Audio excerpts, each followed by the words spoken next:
Magandang umaga mga faith friends. Ang ating gospel for today is according to Matthew chapter 23 verse 1 to 12.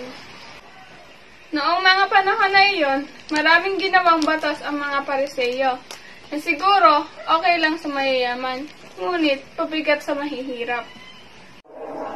Ngunit noong dumating si Jesus, ano ang sinabi niya? Na lahat tayo ay pantay-pantay, na iisa ang ating guro, iisa ang ating Ama. At dahil iisa ang ating Ama, lahat tayo ay magkakapatid. Kung iisa ang ating guro, lahat tayo ay magkakaklase, pantay-pantay. At kung sino man ang nag-aakala na siya ay mas pataas, ay siyang ibababa. At kung sino man ang naglilingkod sa iba, ay siyang mas mataas.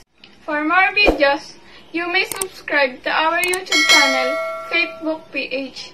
Download the Faithbook app or view our website www.faithbook.ph. Thank you.